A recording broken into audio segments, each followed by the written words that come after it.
وسلموا على رسوله النبي الكريم الرؤوف الرحيم أما بعد فأعوذ بالله من الشيطان الرجيم بسم الله الرحمن الرحيم ورتل القرآن ترتيلا ببركة الله إن الله وملائكته يصلون على النبي يا أيها الذين آمنوا صلوا عليه وسلموا تسليما محبت سے پڑھ لیں اللهم صل على سيدنا ومولانا محمد وعلى آله وأصحابه وبارك وسلم الصلاة والسلام عليك يا سيدي يا رسول الله وعلى آلك وأصحابك يا سيدي يا حبيب الله. کوئی لمحہ بھی آقا تیرے ذکر سے خالی نہ ہوا، کوئی لمحہ بھی آقا تیرے ذکر سے خالی نہ ہوا، میں تیرے بعد کسی در کا سوالی نہ ہوا.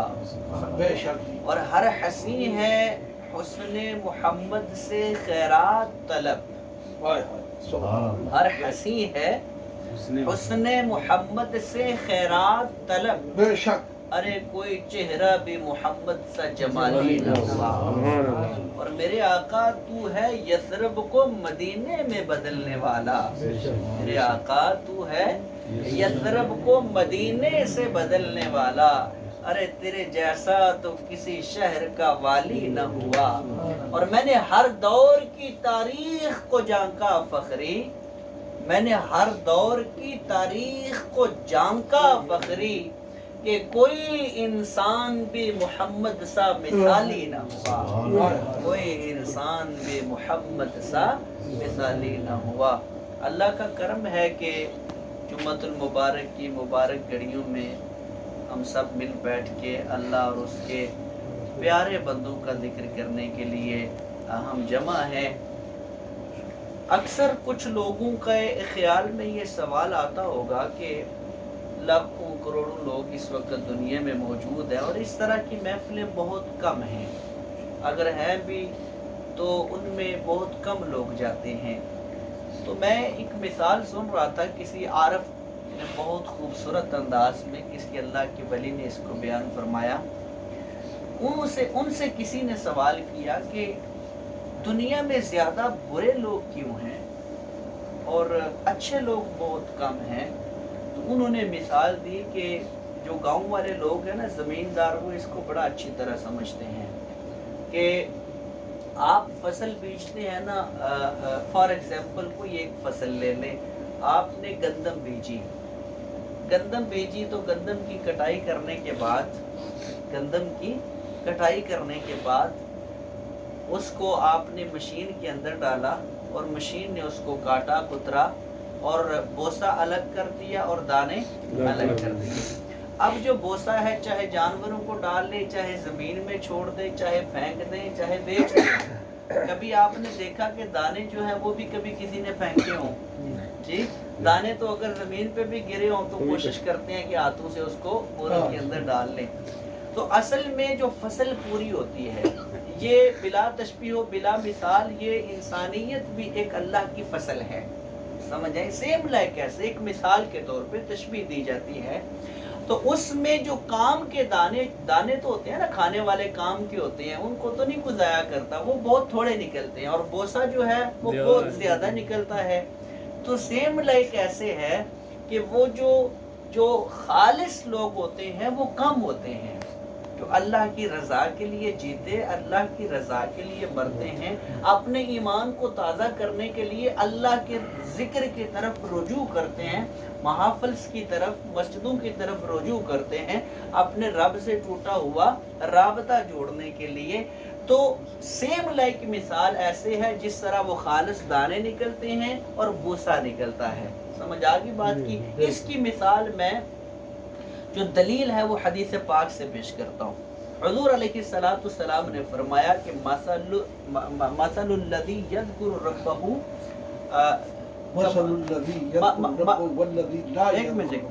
مثل الذی یذکر ربہ یعنی کہ ذکر کرنے والے کی مثال ایسے ہے، مثل الحی، اس طرح ہے جس طرح وہ زندہ ہے. وَمَثَلُ الَّذِي لَا يَذْكُرُ رَبَّهُ، جو بندہ اللہ کا ذکر نہیں کرتا، ٹھیک ہے، جو بندہ اللہ کا ذکر نہیں کرتا، حضور فرماتے ہیں اس کی مثال ایسے ہے جیسے وہ مردہ ہے، جیسے وہ مردہ ہے۔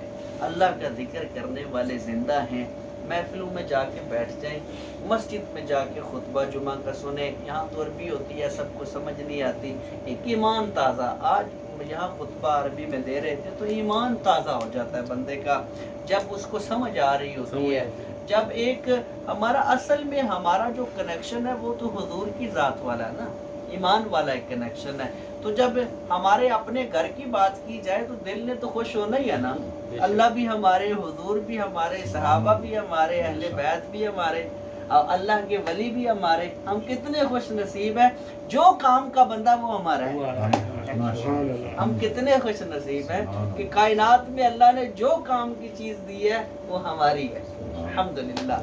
ہماری آج سورت کی تفسیر جو شروع ہو رہی ہے وہ ہے سورت التین، سورت التین۔ اللہ فرماتے ہیں بسم اللہ الرحمن الرحیم والتین والزیتون، یہ سورت کو اللہ تعالیٰ 4 قسمیں اٹھانے کے بعد شروع کر رہے ہیں، 4 قسمیں اٹھائی ہیں۔ یہ کیوں قسمیں اٹھاتے ہیں اللہ بار بار، یا کسی بھی چیز کی خبر دینے کے لیے اللہ کیوں قسم اٹھاتے ہیں کہ سننے والا ہمتن گوش ہو جائے، توجہ سے سنے، سمجھ آئیے، وہ عام بات نہیں ہو رہی، بڑی خاص بات ہو رہی ہے، اس لیے اللہ قسمیں اٹھاتے ہیں یا اللہ کا لفظ لگاتے ہیں، خبردار، اللہ خبردار، یعنی اس طرح کے اللہ جب خطاب فرماتے ہیں نا، تو جب کوئی بھی عالم سٹیج پہ بیٹھتا ہے تو لوگوں خبردار ہو جاؤ، جب وہ خبردار کرتا ہے اس کا مطلب ہے کوئی بڑی کام کی خبر ہے، ہمارے لیے پیغام اور میسج ہے۔ تو اللہ فرماتے ہیں والتین والزیتون، اللہ فرماتے ہیں کہ میں قسم اٹھاتا ہوں والتین کی، تین کہتے ہیں انجیر کو، انجیر کھاتے ہیں نا آپ، وہ پتہ ہے نا انجیر کھائی ہے کبھی؟ اچھا، انجیر کی قسم اٹھائی، والزیتون، اور دوسری قسم اٹھائی زیتون کی۔ ائمہ اکرام نے، حضرت امام ابن عباس نے، حضرت امام حسن بصری نے، حضرت امام مجاہد کا اشارہ اسی طرف گیا ہے کہ یہ جو تین ہے نا یہ انجیر ہے، اور جو زیتون ہے یہ زیتون کا تیل ہے۔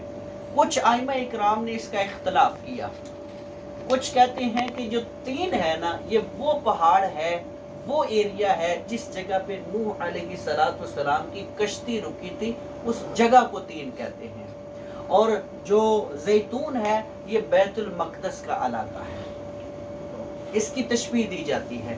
اور کچھ ائمہ اکرام کا اشارہ اس طرف گیا کہ جو تین ہے یہ شام کا پہاڑ جس کے اوپر شام واقع ہے، سوریا، وہ تین کا علاقہ، اس کی قسم اللہ نے اٹھائی۔ آگے دوسری قسم اللہ تعالیٰ نے والزیتون، بیت المقدس کے ایریے کی قسم اٹھائی۔ ائمہ اکرام کا اشارہ اس طرف کیوں جاتا ہے؟ حالانکہ تین اور زیتون تو تیل نظر آتا ہے نا ظاہری طور پہ، اشارہ کیوں جاتا ہے؟ اسی کو شرح اور تفسیر کہا جاتا ہے۔ آگے اللہ فرماتے ہیں وَطُورِ سِینِینَ، طور سینا کی قسم، وہ ایک مقام اور ایک جگہ ہے، اور تیسری آیت میں اللہ فرماتے ہیں وَهَذَا الْبَلَدُ الْأَمِينَ، اور اس بلد امین کی قسم جو مکہ پاک ہے۔ ائمہ اکرام اگلی 2 آیات کو مد نظر رکھتے ہوئے پچھلی آیت کی تفسیر یہ کرتے ہیں، اگر وہاں طور کی قسم ہے اور یہاں بلد امین مکہ پاک کی قسم ہے تو ظاہری بات ہے پیچھے تین اور زیتون کی قسم اللہ نے اس لیے اٹھائی کہ وہاں بھی اللہ تعالیٰ کے انبیاء کا جمع غفیر آیا ہے، ہزاروں انبیاء جو ہیں وہ شام میں، فلسطین میں، اس ایریے میں آئے ہیں۔ یہ اللہ تعالیٰ نے اس لیے فرمایا نا کہ ہم نے مسجد اقصیٰ کے ایریے کو ہم نے بڑی بابرکت والا بنایا ہے، جی، الذی بارکنا حولہ، اس کے ارد گرد ہم نے برکتیں رکھ دی ہیں۔ تو ائمہ اکرام کا اشارہ گیا کہ اگر وہ برکتوں والی جگہ ہے تو یہ زیتون کے بے شک بڑے فوائد ہیں، اور تین جو انجیر ہے اس کے بھی بڑے فوائد ہیں، بیماری کی حالت میں کھائیں پیئیں، ڈاکٹر علاج بتاتے ہیں، ویسے بھی کھائیں تو اس کی بڑی طاقت اور بڑی فوادیت ہے۔ تو اگر وہ لیں تب بھی واضح ہے، یہ آئمہ اکرام جو ہے نا، اللہ تعالیٰ جس کو جتنا علم نوازتا ہے، فقہ دیتا ہے. ابھی لالا جی حدیث پڑھ رہے تھے کہ میں یرید اللہ بہ خیرا یفقہہ فی الدین وانما وانا قاسم واللہ یعطی. اس حدیث کے اوپر اگر لیکچر ہو تو آدھے گھنٹے کا لیکچر ہے. اللہ حضور فرماتے ہیں اللہ جس کے بارے میں خیر کا ارادہ فرماتا ہے، یعنی مثال کے طور پہ اللہ جس کو اپنا بنانا چاہتا ہے، اللہ جس کو چنتا ہے، اللہ اس کو کیا کرتا ہے؟ دین کے علم کا محبت عطا فرماتا ہے. علم ہی سیکھنے آتے ہو نا یہاں، سمجھے؟ اس کا مطلب ہے خود نہیں آئے، اللہ نے تم آپ لوگوں کو چنا ہے کہ وہاں علم کی خیرات بڑھتی ہے، تم ادھر جاؤ اور جا کے خطاب سنو، نعتیں سنو، اللہ کا ذکر سنو اور اپنی بیٹری کو چارج کرو. آگے فرمایا وَإِنَّمَا أَنَا قَاسِمٌ، تقسیم میں کرتا ہوں، واللہ یعطی، دیتا خدا ہے.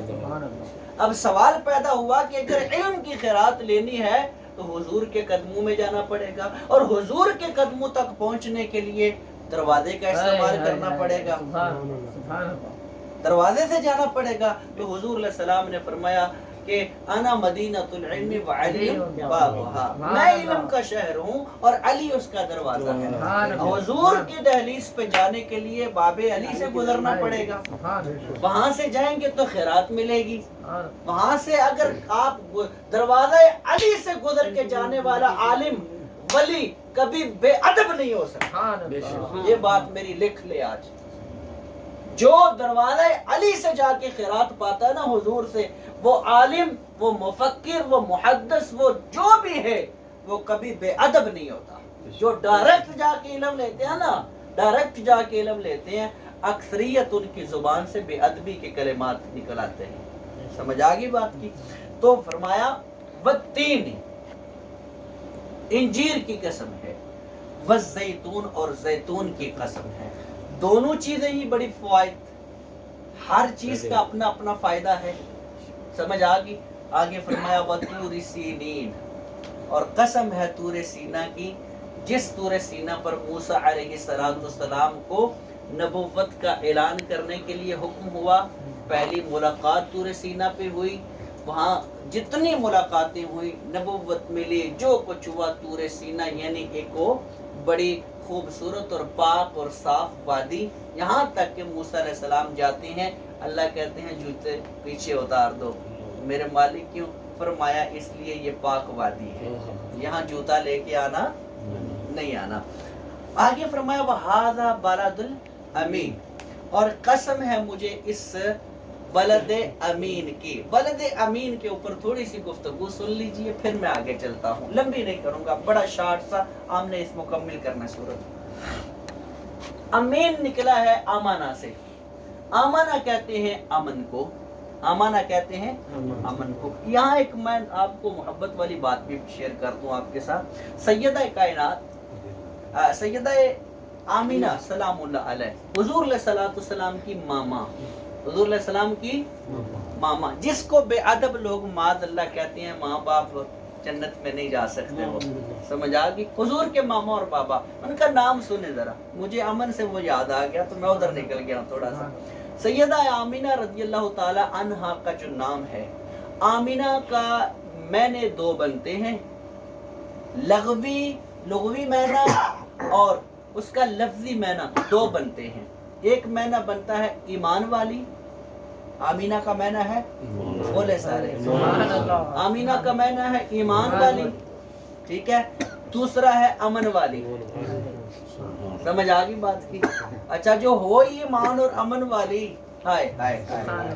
اچھا بابا، جو بابا کی طرف جائے تو بابا عبداللہ، جب بندہ ہی اللہ کا ہے، جب بندہ ہی اللہ کا نام تو دے دینا یار، شرم نہیں آتی؟ نام عبداللہ کہتے اور کہتے ہو معاذ اللہ جہنم میں جائیں گے، استغفر اللہ نعوذ باللہ. نام عبداللہ ہے، ماما کا نام جو ہے وہ امن اور ایمان والی ہے، اور کہتے ہو کہ یہ جنت میں نہیں جا سکتے. شرم آتی ہے تمہاری سوچ پہ. وہاں یونس علیہ السلام کو مچھلی 40 دن اپنے پیٹ میں رکھتی ہے تو رب کہتا ہے اجر کیا چاہیے؟ تو مچھلی کہتی ہے میرے مالک جنت میں جنتیوں کا جو ناشتہ ہوگا اس میں مچھلی دے، میں نے جنت جانا ہے. تاکہ جب تو جنتیوں کو کھانا دے تو مچھلی سے کھائیں سارے، مجھے کھائیں۔ اب وہ مچھلی جو 40 دن سیدنا یونس علیہ السلام کو پیٹ میں رکھے تو وہ جنت میں جا سکتی ہے، اور جو ماں حضور کو 9 مہینے پیٹ میں رکھے اور بچپن سے حضور کا نور جس پیشانی میں چمکتا، وہ سیدنا عبداللہ رضی اللہ تعالیٰ عنہ کی پیشانی میں نور چمکتا آ رہا تھا، جوانی تک جب وہ نور جب تک منتقل نہیں ہوا سیدہ آمینہ کے بطن مبارک میں، جی معاذ اللہ ثم معاذ اللہ، ہماری تو ایسی سوچ نہیں ہے۔ بہرحال میں نے پہلے ایک نقطہ آپ کو آج دیا، بڑا قیمتی نقطہ، جو دروازہ علی سے جائے گا نا وہ ادب والا علم پائے گا۔ بلد الامین، امین نکلا ہے آمانہ، آمانہ سے، اس کا جو ثلاثی مجرد ہے آمانہ، الف میم نون، آمانہ کہتے ہیں امن والی جگہ کو۔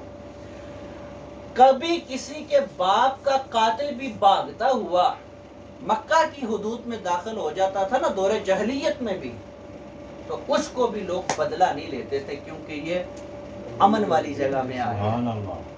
یہ انسانوں کی ایک مثال دی، اور بھی ہیں۔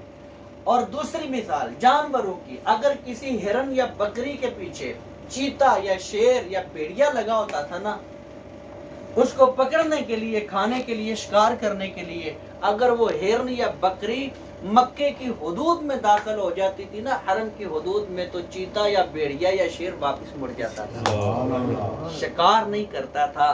سمجھ آ گئی؟ تو یہ تو اس زمانے کی بھی بات ہے جب ابھی حضور نہیں آئے تھے، اللہ سمجھ آ گئی؟ تو جب حضور آ گئے، جب حضور علیہ السلام آ گئے، تو رب نے پھر قسمیں اٹھائیں، قسم اٹھا کے کیا کہا؟ میں اس لیے قسم اٹھاتا ہوں وَأَنْتَ حِلٌّ بِهَذَا الْبَلَدِ، اس لیے اٹھاتا ہوں قسمیں کہ یہ تیرا بلد ہے سونیا۔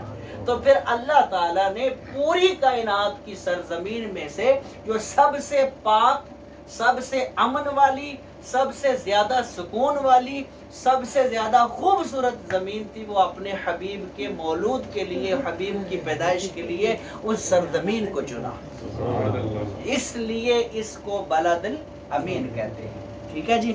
اب آگے اس کے اوپر بلد الامین کے اوپر جو ہے وہ کافی احادیث کا جمع غفیر ہے۔ کون آیا کس کو قتل کرنے کے لیے، غلاف کعبہ میں چھپا تو چھوڑ دیا گیا، انتظار کیا حدود سے باہر آؤ گے تو ماریں گے۔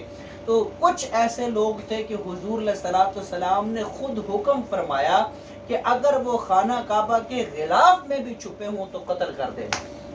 کتنے وہ بدبخت لوگ ہوں گے جن کو غلاف کعبہ میں، بلد الامین میں بھی قتل کرنے کا حکم دیا گیا۔ وہ کون تھے؟ وہ منافقین تھے۔ منافقین کو یہ حکم دیا گیا تھا کہ منافق ہے۔ اچھا آگے فرمایا، اب 4 قسموں کے بعد 4 قسموں کا جواب رب نے دیا ہے۔ یہ قسمیں میں نے کیوں اٹھائی ہیں؟ یہ بڑا ایک انٹرسٹنگ اور بڑا میٹھا ٹاپک ہے اس آیت کے اوپر، بڑا مزہ آئے گا آپ کو۔ اللہ فرماتے ہیں لَقَدْ خَلَقْنَا الْإِنسَانَ فِي أَحْسَنِ تَقْوِيمٍ، پس بے شک ہم نے انسان کو بڑی خوبصورت عقل اور شکل کے اعتبار سے، عقل اور شکل کے اعتبار سے میں نے بہترین اعتدال کے ساتھ پیدا کیا۔ سمجھ آئی؟ بہت خوبصورت پیدا کیا۔ یہ 4 قسمیں کھانے کے بعد بنا تو انسان بھی مٹی سے ہے نا، ٹھیک ہے؟ لقد خلقنا الانسان فی احسن تقویم، اللہ تعالیٰ کی 13 لاکھ مخلوقات ہے کم و بیش۔ کتنی؟ گنے ذرا، کتنی؟ گنے تو کتنی گن سکتے ہیں؟ 10 15 گن لیں گے، 13 لاکھ۔ اور یار میں حیران ہوتا ہوں کبھی کبھار یہ قرآن کا ترجمہ، تفسیر یا تاریخ کا مطالعہ کرتے ہوئے کہ انسان پتہ نہیں کدھر جا رہا ہے۔ سارے وعدے رب نے کیے ہیں، رزق میں دوں گا، سارا کچھ میں، سارا، پھر بھی انسان ایک دوسرے کو مارنے، قتل کرنے، دا لگانے، جھوٹ، فریب، حرام خوری، پتہ نہیں کدھر انسان چلا گیا۔ اور رب کو چھوڑ، اللہ فرماتے ہیں یا ایھا الانسان ما غرک بربک الکریم، اور تو نے اتنے کریم رب کو تو نے چھوڑ دیا۔ کون سی چیز نے تجھے دھوکہ دیا تھا؟ میرے سے تجھے کون سی چیز پیاری ہو گئی تھی؟ یہاں اللہ فرماتے ہیں 13 لاکھ مخلوقات میں سے اللہ تعالیٰ نے جو سب سے خوبصورت مخلوق پیدا کی ہے وہ انسان ہے، اور 13 لاکھ مخلوقات میں سے 12,99,099 سمجھ آئی؟ 12,99,099 9,999 بندے، 99 مخلوقات کوئی جاب نہیں کرتے، کوئی ڈیوٹی نہیں کرتی، کوئی آفس ورک نہیں ہے، کوئی مزدوری نہیں ہے، کوئی لیبری نہیں ہے، ہاں جی، کوئی مندوبی نہیں ہے، کوئی کام 2 نمبری نہیں ہے، سمجھ آئی ہے؟ بس وہ صبح توکل خدا پہ کرتے ہیں، رب ان کا پیٹ بھر دیتا ہے۔ یہ بات بڑی قابل توجہ ہے۔ اتنی 13 لاکھ مخلوقات میں سے واحد انسان ہے جو محنت کر کے کھاتا ہے، اور اللہ تعالیٰ نے اس انسان کو اتنا مقام عطا فرمایا کہ بڑے سے بڑا ایلیفنٹ، بڑے سے بڑا ہاتھی، بڑے سے بڑا اونٹ، ایک چھوٹا سا بچہ اونٹ کی رسی کو پکڑتا ہے، 400 اونٹ پیچھے وہ قطار میں اس بچے کے پیچھے جاتے ہیں۔ یہ اشرف المخلوقات ہے، یہ انسان کا مقام ہے۔ ہر دنیا کی چیز انسان کے تابع ہے، سمجھ آ گئی؟ انسان بڑا افضل ہے۔ باب علامہ اقبال نے فرمایا تھا نا، فرشتوں سے بہتر ہے انسان ہونا، مگر اس میں لگتی ہے کچھ محنت زیادہ۔ تھوڑی سی محنت کریں انسان فرشتوں سے اوپر چلا جاتا ہے۔ ٹھیک ہے، اب آگے ہے یہاں میں ایک اور بات، 13 لاکھ مخلوقات، ہر مخلوق کھانا کھانے کے لیے، پانی پینے کے لیے اپنا منہ زمین کے اوپر جھکاتے ہیں، زمین کی طرف۔ واحد انسان ایک ایسی مخلوق ہے جو بیٹھتا ہے ہاتھ سے اٹھا کے منہ میں ڈالتا ہے، واحد انسان ہے، اللہ کا عبد، اللہ کا غلام ہے۔ آگے آ جاؤ، حضرت عیسیٰ بن موسیٰ ہاشمی، حضرت عیسیٰ بن موسیٰ ہاشمی ایک بہت بڑی شخصیت، اللہ کے بڑے نیک بندے گزرے ہیں، یہ نبی نہیں ہے، ان کا نام حضرت عیسیٰ بن موسیٰ، حضور کی امت میں سے تھے۔ تو اس وقت خلیفہ منصور کا دور تھا، یہ بڑی پیاری تاریخی بات ہے، یہ یاد کر کے لے کے جائیں۔ تو خلیفہ منصور کا دور تھا، تو عیسیٰ بن منصور ہاشمی جو تھے نا، ان کے بابا کا نام منصور تھا، ہاشمی خاندان سے، حضور کے ددیال سے تھے۔ اور جو موسیٰ تھے، اپنا عیسیٰ تھے، انہوں نے کہا اپنی بیوی کو، اگر تو چاند سے زیادہ خوبصورت نہ ہوئی تو میری طرف سے تجھے طلاق ہے، میری طرف سے تجھے۔ کئی ایسے جملے کلمات انسان محبت میں یا جذبات میں کہہ جاتا ہے کہ وہ نہ زمین نے کبھی ایسا جملہ سنا ہوتا ہے نہ آسمان نے۔ تو جب انہوں نے یہ جملہ کہہ دیا کہ اگر تو چاند سے زیادہ حسین نہ ہوئی تو میری طرف سے تجھے طلاق ہے، عورت نے فوراً پردہ کیا، پردہ کرنے کے بعد اس نے کہا مجھے تو طلاق ہو گئی ہے، چاند کہاں اور میں کہاں، چاند کہاں اور میں کہاں۔ جب یہ الفاظ کہے تو وہ اٹھی تو فوراً خلیفہ وقت منصور کے پاس چلی گئی، کہا کہ میرے خاوند نے مجھے یہ الفاظ بولے ہیں، فتویٰ لے کر دیں کہ مجھے طلاق ہوئی ہے یا نہیں ہوئی۔ خلیفہ وقت نے تمام علماء کو اکٹھے کر لیا، بڑے بڑے جید علماء بلا لیے، سب کو اکٹھا کرنے کے بعد کہا کہ بھائی یہ معاملہ ہے، فیصلہ کریں۔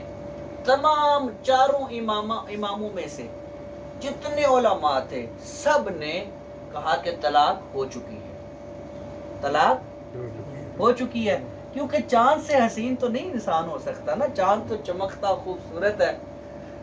اب ایک اللہ کا ولی وہاں بیٹھا تھا، عالم دین تھا، وقت کا مفتی تھا، فتویٰ دیتا تھا، وہ وہاں بیٹھے تھے تو خاموش تھے، سب جرا کر رہے تھے آپس میں، وہ خاموش تھے۔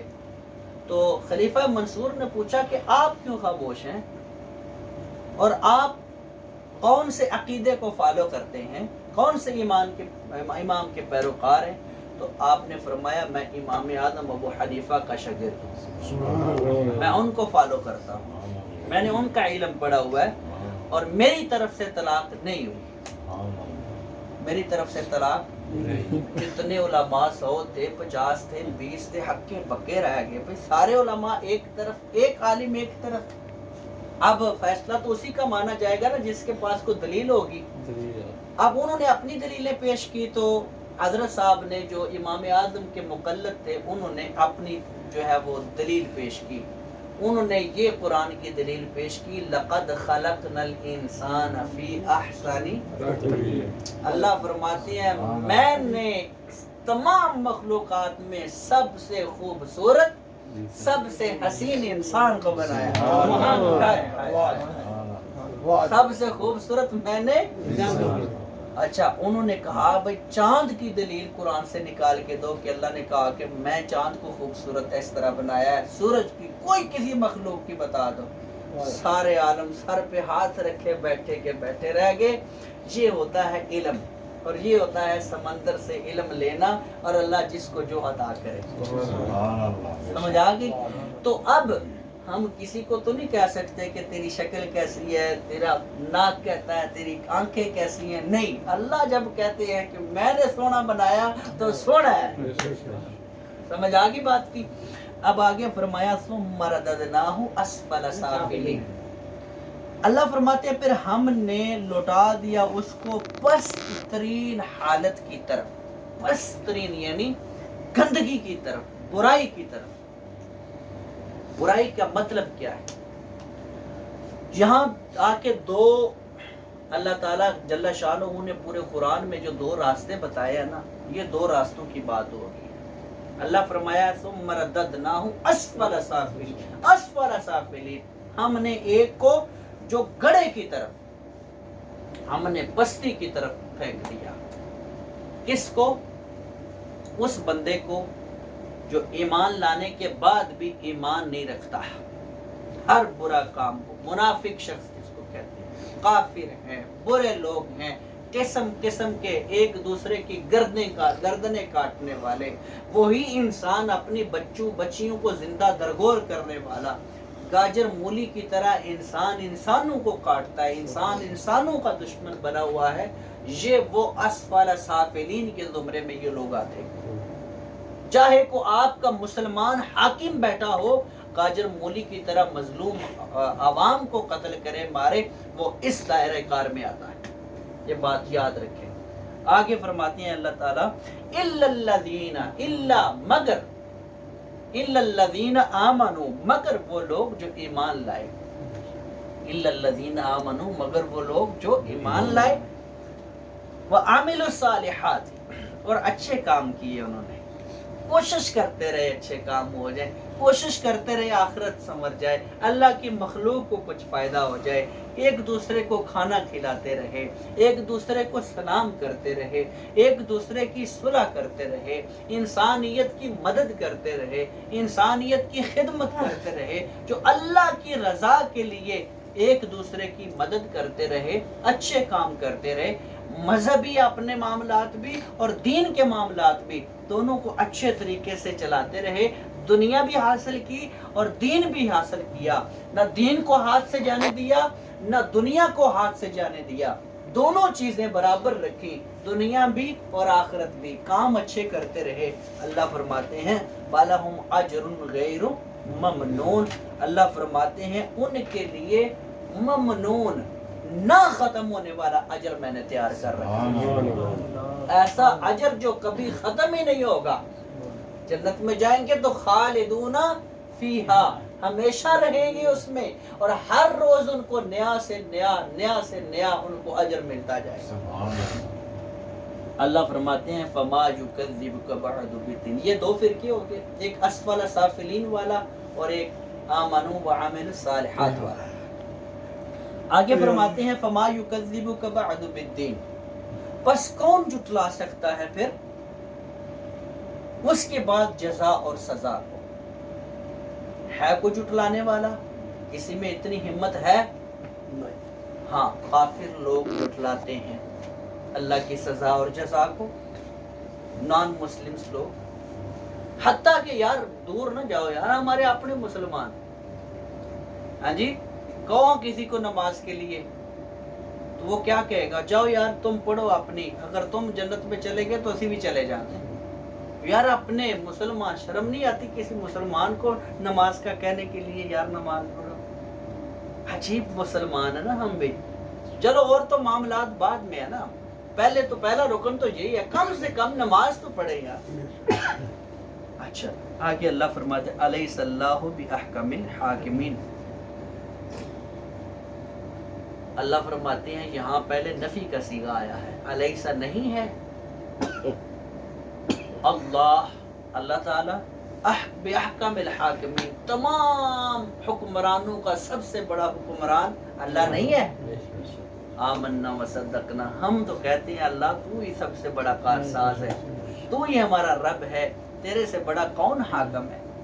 دنیا کے حاکم جو ہیں وہ تو ختم ہونے والی حکمرانی ہے ان کی، چند دن آئے چلے گئے، ظلم کیا، اچھے کام کیے برے، حاکم تو تھا، ہے اور رہے گا۔ مالک یوم الدین، قیامت کے دن کا حاکم بھی میرا خدا ہے۔ موت ہر وقت ہمارے پیرے میں کھڑی ہے، ہر وقت کھڑی ہے، پتہ نہیں کتنا چھوٹی سی ہچکی آئے گی، چھوٹی سی ہچکی آئے گی اور پتہ ہی نہیں چلے گا، موبائل بھی ہاتھ میں ہوں گے، گپ شپ لگا رہے ہوں گے، بیٹھے بٹھائے۔ کتنے لوگ آپ دیکھتے ہیں آج کل تو سوشل میڈیا کا دور ہے، کتنے لوگ آپ دیکھتے ہیں کہ ٹی وی کے اوپر آپ کے سامنے بیٹھے ہوتے ہیں، خطاب کر رہے ہیں یا کوئی خبریں دے رہے ہیں تو ادھر ہی بس آنکھیں بند ہوئی چلے۔ کتنے علماء ہیں جو منبر پہ بیٹھے اللہ کا ذکر کیا ساتھ ہی چلے گئے، سمجھ آئی؟ تو موت برحق ہے، بے شک کوئی نہ کوئی بہانہ بن جانا ہے۔ ایک دعا کیا کرو کہ اللہ جب موت دے تو اس وقت کسی کا قرض ہمارے اوپر نہ ہو، بے شک۔ اور دوسرا اللہ ایمان کی حالت میں